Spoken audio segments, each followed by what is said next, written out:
Hello and welcome to Mitv Primetime News. I am Teresa Adeyemi. We begin the news tonight with the top stories. An Owo massacre, Nigerian Army Akeredolu confirm arrest of 5 suspects. From the foreign scene, Kenya presidential election underway.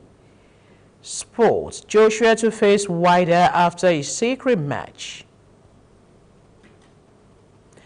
The news in details. The Minister of State for Petroleum Resources, Chief Timothy Silva, says Nigeria was not meeting its Organization of Petroleum Exporting Countries OPEC production quota due to oil theft. Silva, who led a federal government delegation on anti-oil theft to Governor Ifeanyi Okowa of Delta State, said the team was in Asaba to seek the support and buy-in of the state government and measures to be adopted to check oil theft in the country. He said the country cannot sustain the kind of theft perpetually. Oil theft has become a national emergency, especially as the nation has not been able to meet its OPEC production quota.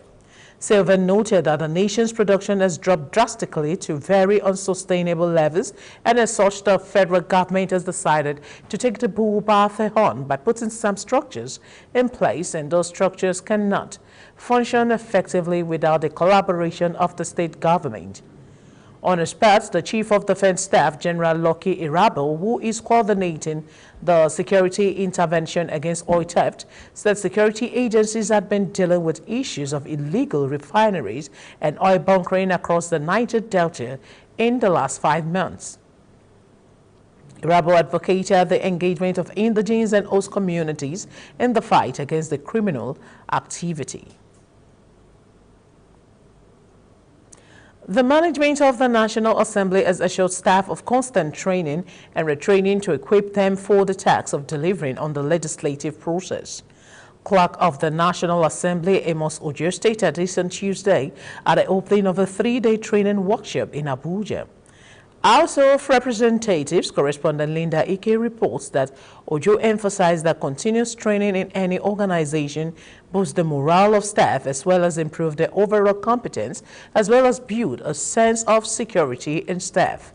Ojo's position was also supported by the Clerk of the House of Representatives, Yahaya Danazaria, who added that the training is aimed at educating staff to understanding how the legislature works, its function and importance in a democracy. The aim of the workshop is to ensure that the Nigerian legislature operates in conformity with global best practices. When it comes to training and retraining, we try as much as possible to put in all that is required. And one of the ways of doing this is adequate training of the staff. So as I said at one of our training programs organized for the staff, we cannot continue to do things in the same way and we expect to achieve different results. The purpose of training and retraining of staff in public institutions is the recognition of the need to build capacity and strengthen the institutions that will represent the yearnings of the public served by those in government. That is why I have chosen to speak to you today on legislative work ethics and behavioral conduct in a workplace. The Military High Command has confirmed the arrest of Owo Catholic Church bombers. According to the Chief of Defense Staff, the CDS, General Lucky Irabo, the arrest was made possible by joint operations of all the security agencies. The CDS, who listed their names, noted that the suspects who are members of Islamic State of West Africa, ISWAP, are in custody. Recall that 40 people were killed when the gunmen stormed the church on June 5th, opened fire on the congregation, and also detonated explosives as the worshippers camped for safety. Operatives of Amoteku Corps in Ondo State had earlier claimed they also arrested some suspects in connection with the killings. Briefing journalists in Akure on June 23rd, the state commander of Amoteku, Adetunji Adeleye, expressed assurance that all the attackers of the worship center would be apprehended.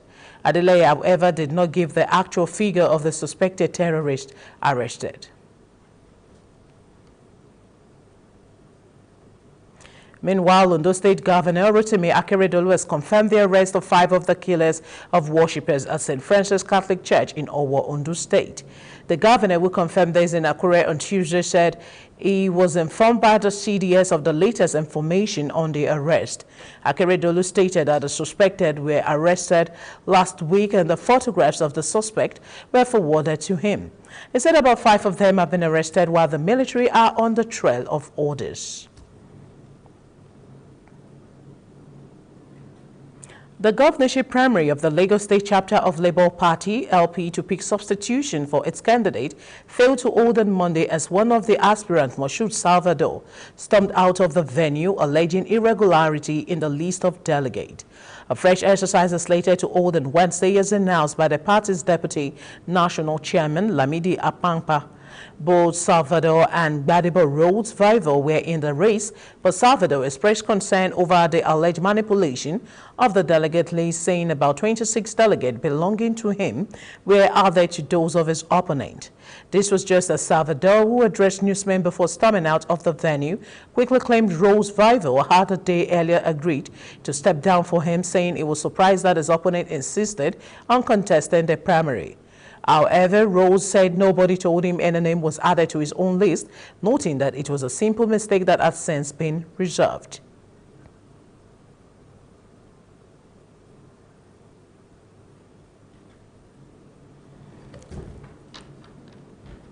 That's why I found it difficult to come out fully until after the primaries. I keep telling them, I am known for integrity. I am known for anti-corruption in my life. I keep fighting this need to reorganize themselves, not to contest, to do the primary today. The delegates list has been doctored and they are now saying they are going to correct it. Therefore, we cannot have confidence in this electoral body again. One of the major complaints was that some names from the local government delegates were omitted. We said, fine. It could be typographical or whatever, we don't know. But we said, exercise patience. Let's look at where the problems are coming from and we rectify it and hold our primary election. If you are a placeholder, what it means is that you are not the real candidate that the party is expected. You cannot clap with only one hand. It requires their support and the cooperation of everyone. If one of them decides to go, then we cannot do it alone. We need. In a related development, as the 2023 general election draws closer, the Ijaw Mandate Group, in conjunction with over 35 support groups, have drummed support for the Delta State gubernatorial candidate of the People's Democratic Party, Sheriff Oberovori. The national coordinator of the Ijaw Mandate Group, Andaye Dagidi, while addressing journalists at a peaceful protest at the PDP National Secretariat in Abuja, stated that Sheriff remains the only substantial candidate of the party.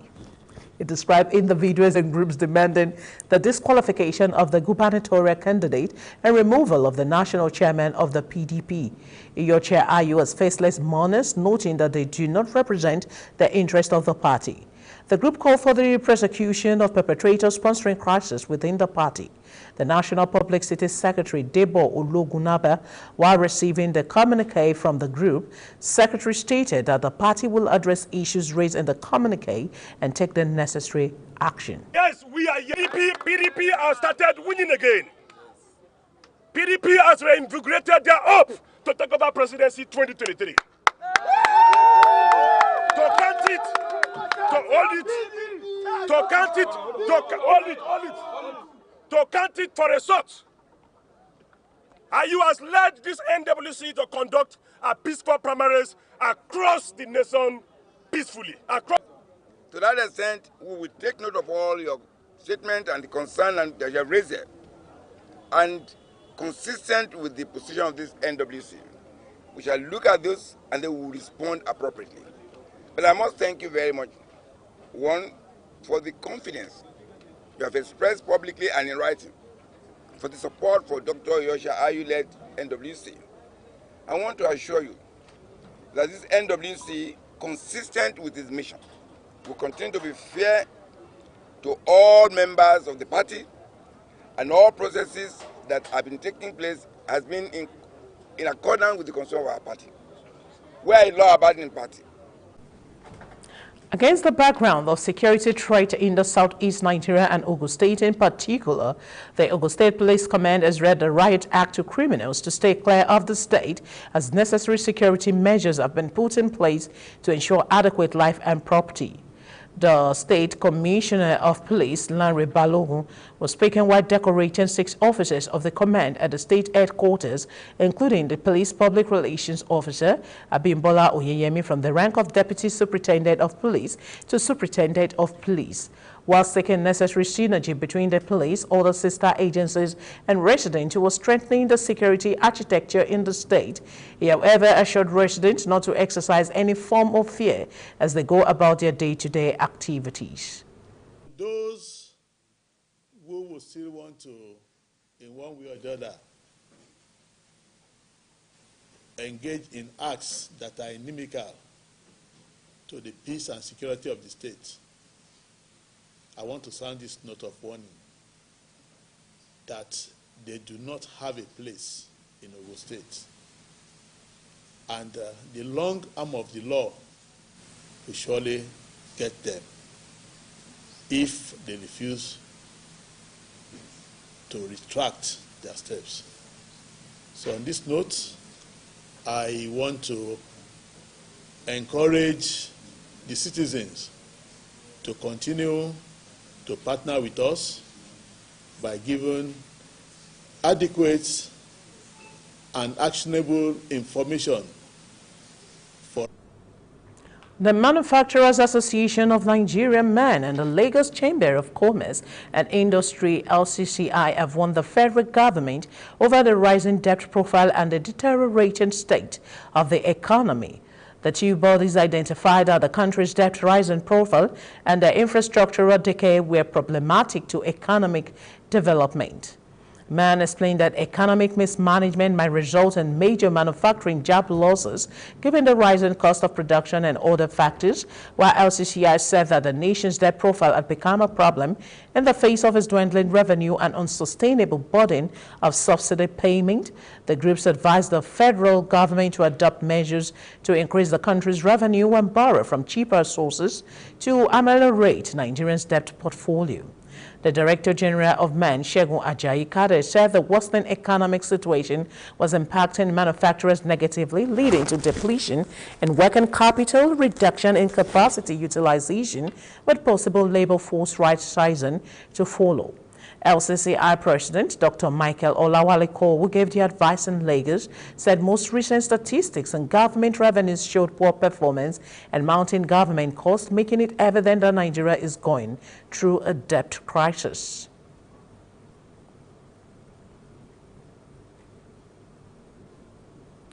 And up next is news from the foreign scene. Please stay with us.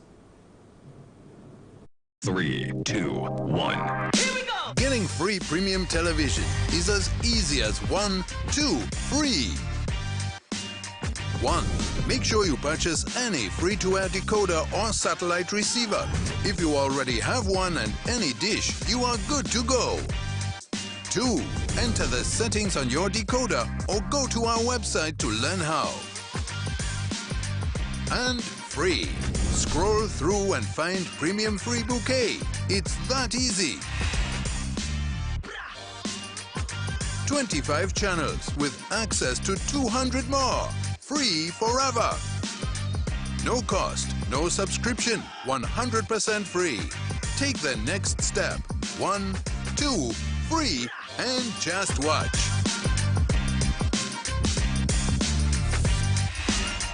Start watching Premium Free today. Why pay? Just watch.